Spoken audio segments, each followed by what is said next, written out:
Bonjour à tous, je m'appelle Noémie Louvenaz, je suis naturopathe et coach santé et je vous présente aujourd'hui une vidéo un petit peu particulière puisqu'on va parler plutôt de coaching et notamment d'une méthode qui va vous permettre de débusquer vos peurs et de passer enfin à l'action et de mettre en place ce que vous souhaitez dans votre quotidien. C'est une autre façon de voir en fait ce qu'on peut faire pour résoudre le problème de la procrastination, qui est un sujet qui touche beaucoup de personnes, qui me touche moi aussi d'ailleurs, sur certains aspects de ma vie. Et je voulais vous transmettre aujourd'hui une méthode, une façon de voir les choses qui a été transmise à travers un livre que j'ai reçu pour Noël, donc qui s'appelle L'enseignement des Esséniens, d'Edmond Bordeaux-Zekeli. Je vous transmets d'ailleurs le lien dans la description pour trouver ce livre. Et c'est donc un peuple qui date à peu près de moins de 2000 ans avant Jésus-Christ. Et ils ont une façon de voir donc la psychologie humaine d'une façon que je trouve très pertinente et qui me pose d'ailleurs question, puisque je me dis c'est donc une façon de voir qu'ils avaient donc il y a de ça 4000 ans et qui visiblement est toujours valable pour les problématiques que nous vivons à l'heure actuelle. Donc je me dis, s'ils ont déjà réfléchi à ce genre de choses et aux solutions qu'on peut mettre en place, pourquoi pas tout simplement les étudier et donc les mettre en place pour vérifier leur efficacité. Et donc cette méthode, pour moi, elle s'applique parfaitement sur ce sujet de la procrastination. Donc la procrastination, je définis juste rapidement pour ceux qui ne savent pas trop ce que cela veut dire, c'est le fait de remettre à plus tard une action qu'on a envie de réaliser, qui on sait va avoir des conséquences positives sur notre vie, mais qu'on a un peu tendance à remettre à plus tard. Et en fait, les Esséniens, pour eux, donc ils ont cette vision des choses qui permet en fait de se rendre compte de la raison qui est à l'origine de ce refoulement d'action.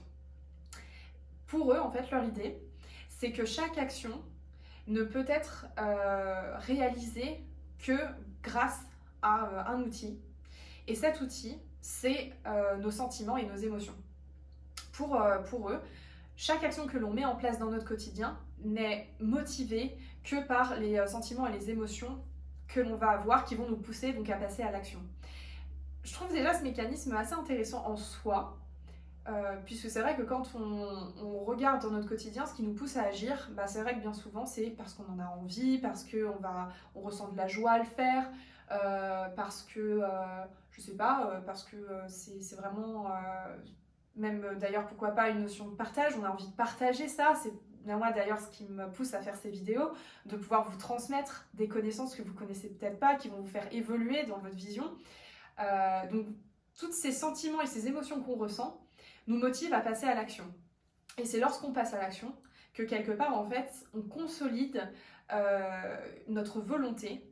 Et c'est cette volonté qui nous est si propre et qui va nous permettre en fait d'être toujours dans ce cycle où notre volonté va entraîner des sentiments et des émotions, on va dire pour caractériser positif, même si j'aime pas trop mettre des cadres, en tout cas un cadre comme ça aussi rigide, mais en tout cas pour simplifier, on va dire que cette volonté va entraîner des sentiments et des émotions positives qui vont nous faire passer à l'action. Donc si on prend déjà l'idée toute simple de cette manière, on pourrait se dire voilà, j'ai envie, par exemple je vais vous prendre du coup donc un cas, un exemple qui voilà, que je vis, même si en réalité du coup c'est pas tellement un exemple parce que c'est pas une recommandation, mais bon, je vais employer ce terme-là. Pour ma part, j'ai des difficultés à faire du sport.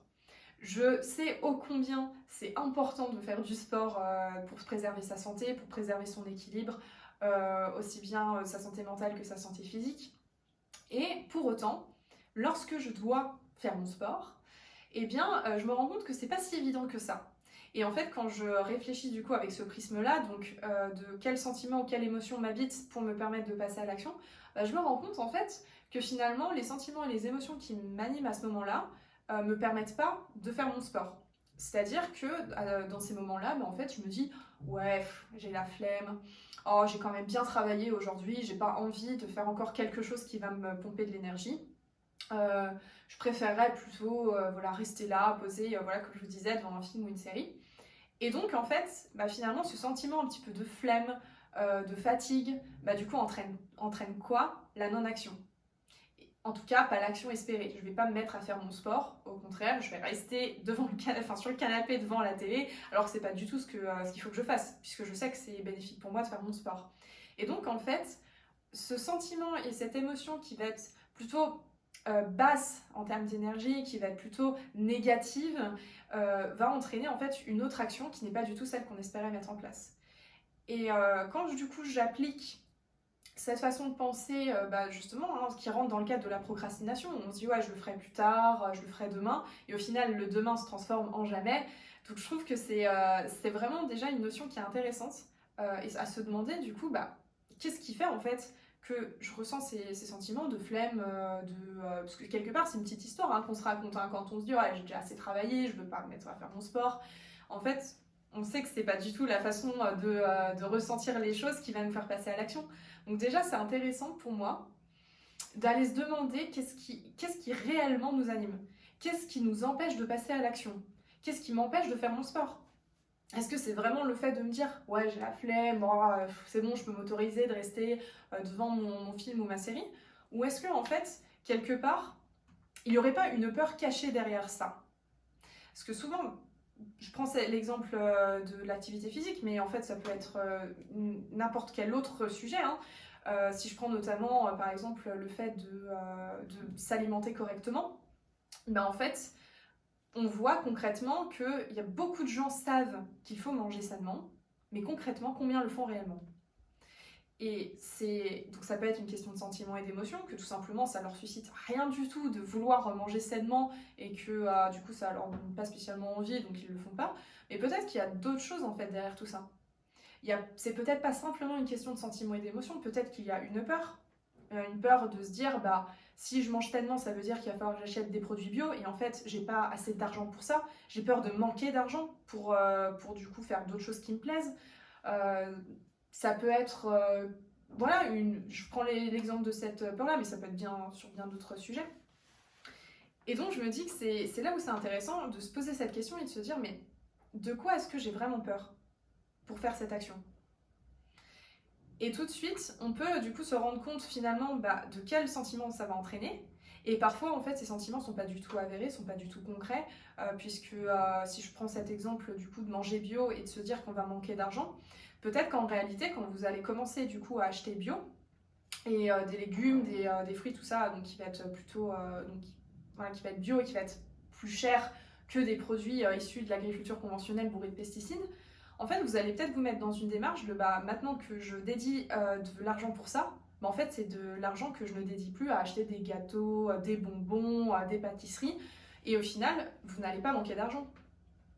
Donc, c'est pour ça que je voulais vraiment vous transmettre cette vidéo avec ce titre-là, comment débusquer nos peurs et oser agir. Parce qu'en fait, pour moi, parfois, c'est pas simplement une question de sentiment et d'émotion, et c'est vraiment une peur qui se cache derrière tout ça.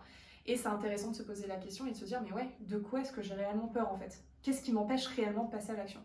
Et donc, je vous invite à vous poser cette question, à prendre un sujet, une action que vous voulez réaliser depuis longtemps, mais que visiblement, il y a quelque chose qui vous empêche d'agir, et je vous invite vraiment à vous demander ça et à vous dire, ok, de quoi est-ce que j'ai peur? Qu'est-ce qui m'empêche de le faire? Et une fois que vous aurez identifié ça, peut-être en fait que vous aurez le moyen de passer à l'action. Mais selon moi, il y a encore un tout petit facteur, un tout petit paramètre qui pourrait vous aider à vraiment vous lancer, à vraiment passer à l'action.